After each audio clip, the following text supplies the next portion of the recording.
Hi everyone, Yana is here and you're watching the Clean and Simple die cutting video series. In this video, I'm going to make a fall card with some golden colors and fall leaves.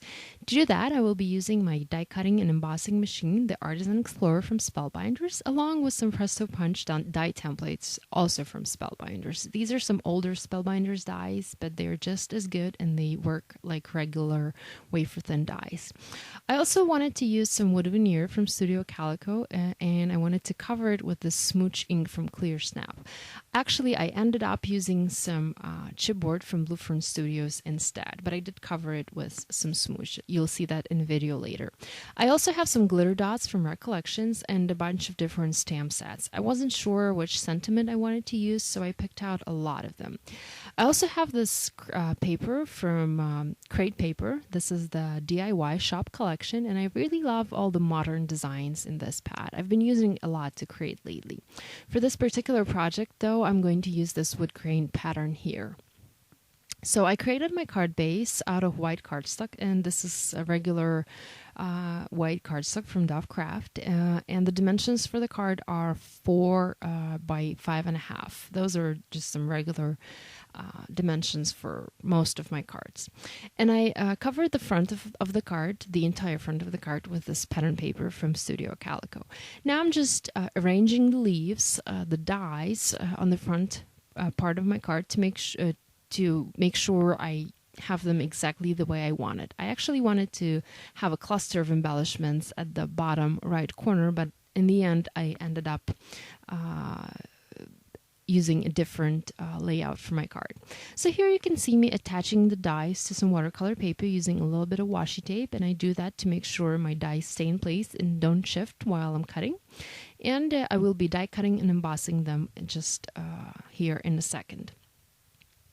Now, to make my leaves a little bit more interesting, I decided to add some golden embossing powder to them and make them look gold, like real leaves. To do that, I used some Spellbinders embossing ink, which comes in a bottle. This was new for me. I didn't know there was an ink like that, and it's very handy when you want to cover a large portion, a large area with embossing ink, because not every embossing pad works great for that. So if you want to cover a large area with some embossing ink and emboss it later, this bottle with embossing ink is the thing you need.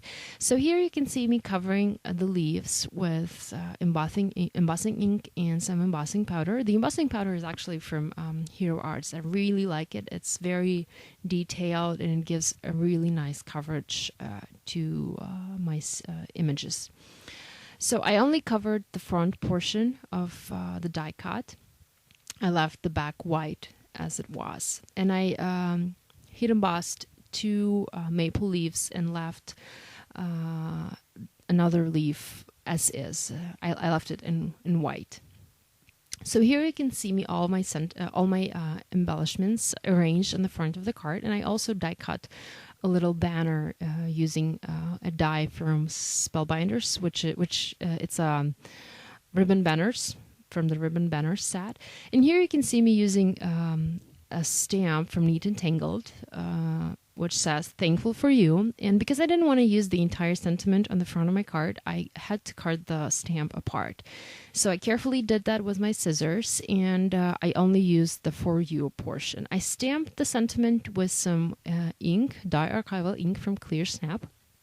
And I later put the stamp back together and I used it to stamp a sentiment on the inside of my card.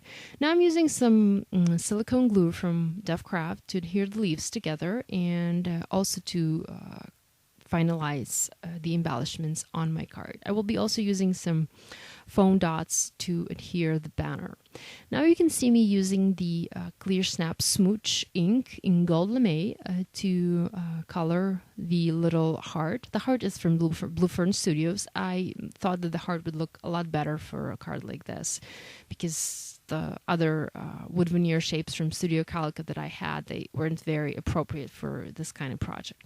So now I'm adding just a little bit of glitter dots from Recollections to my card here and there to create a little bit of golden feel to this project.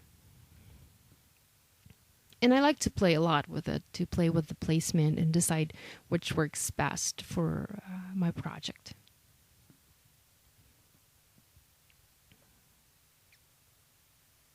I wasn't sure if I had enough of the ink there on my heart, so I tried to apply another layer, but as I discovered, there was a lot of ink there, and I wasn't getting any additional coverage. So I ended up applying some clear embossing ink to my heart and covering it with some clear embossing powder to add a little bit more of shine. So I had that shine from a glittery paint, from a glittery ink, and also a little bit of like glossy shine from the clear embossing powder, which looked really great. Now, to attach the little heart, I used a little bit of foam dots to create a bit of dimension for my project. I also added some gems to my card just to finish it up, and that was about it. I then stamped a sentiment on the inside, and that finished up my card. Well, I hope you enjoyed, and thank you so much for watching.